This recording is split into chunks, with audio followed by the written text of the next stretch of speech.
I now call the Diocesan Convention back to order, and I recognize Mr. Jim Shake, our Diocesan Ministry Partner with Episcopal Relief and Development, to present on the work of Episcopal Relief and Development. Greetings, everyone, fellow delegates.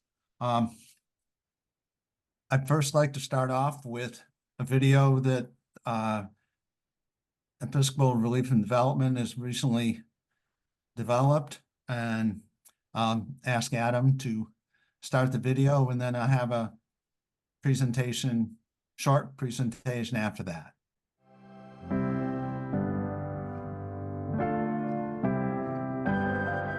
For over 80 years, Episcopal Relief and Development has been working together with a global network of partners to advance lasting change in communities affected by injustice, poverty, disaster, and climate change. Working together for lasting change starts with a deep respect for the dignity of all people. It starts with recognizing a community's unique assets and resources, listening to all voices, building on existing strengths, and creating solutions that are locally led, community-owned, and sustainable. Working together for lasting change means equipping and supporting parents and caregivers to provide nurturing care, especially during the critical first 1,000 days of life, ensuring children reach their full potential. It means partnering with Christian and Muslim faith leaders to confront harmful social norms, prevent and respond to gender-based violence, and promote and advance gender equality. Working together for lasting change means investing in communities most at risk of devastating droughts and floods, fostering resilience, and providing the training and resources needed to recover and adapt. It means working through global networks like the Anglican Communion to respond to disasters and conflicts, accompanying people as they seek housing, employment, and critical support services. At Episcopal Relief and Development, we know that working together leads to sustainable solutions and thriving communities. Will you join us in advancing lasting change?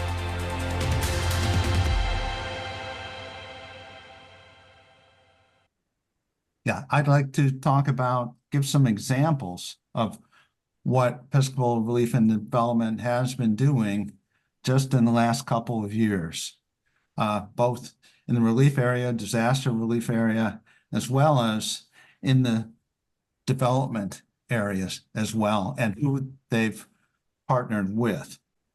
This presentation was put together before Helene or Melton, so they aren't mentioned on this one, but I will address them briefly as well. First example is the Turkey and Syria earthquake relief from back in February 2023.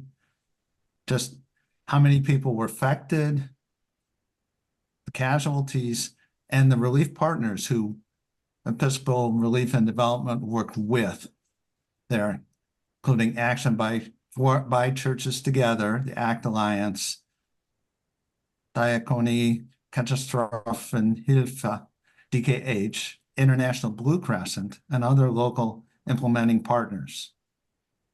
And then in addition to that relief, in the development part, in the town of Sorin, Syria, there was a construction of new water storage tanks for 35,000 people undertaken jointly by Episcopal Relief and International Blue Crescent.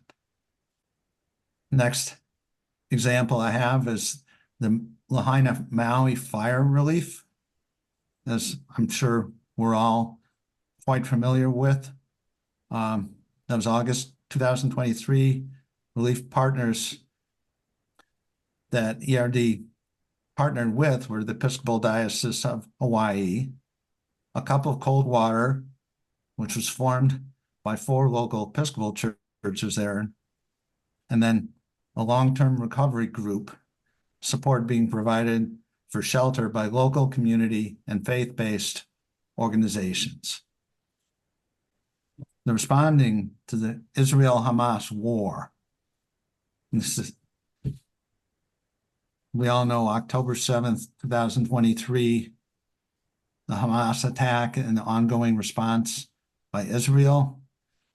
Episcopal Relief and Development has partnered with the Episcopal Diocese of Jerusalem, as well as the Al-Ali Hospital for medical services, and then also the HIAS, an international Jewish humanitarian organization for psychological support.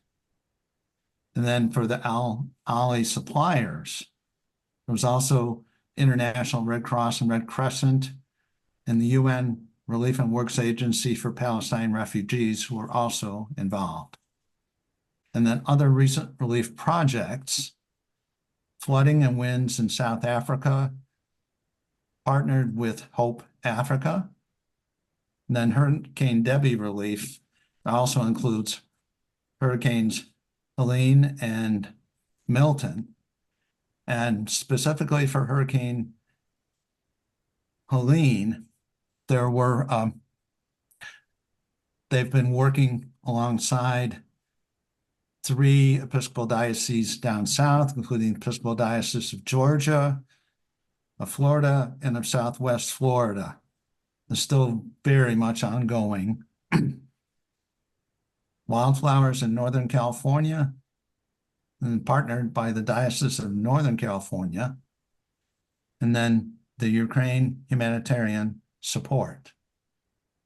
Recent development projects include strengthening climate resistance in Honduras, working with indigenous communities, and then also helping children thrive in Ghana,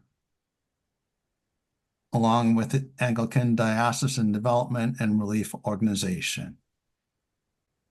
And for additional information on Episcopal Relief and Development, please contact me at the email address below, jshake73@gmail.com. But I would be remiss if I didn't say that when people ask, what can we do? Before we even think about going to a checkbook to write a check if we can.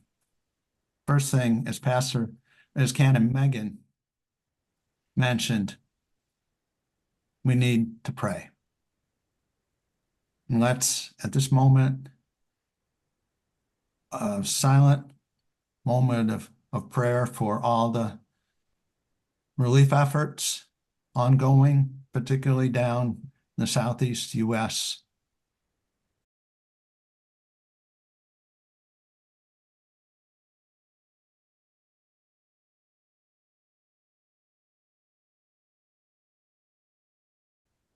Amen.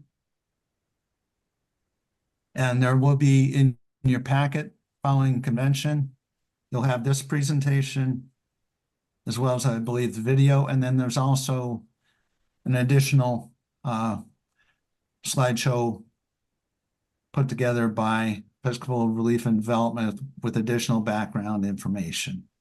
So thank you very much for your prayers and for your support.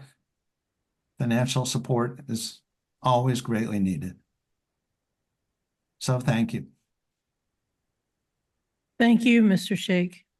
And we encourage all of you to support the vital work being done by Episcopal Relief and Development, especially in the wake of the hurricanes and that have caused so much damage and distress to so many in the southeastern United States.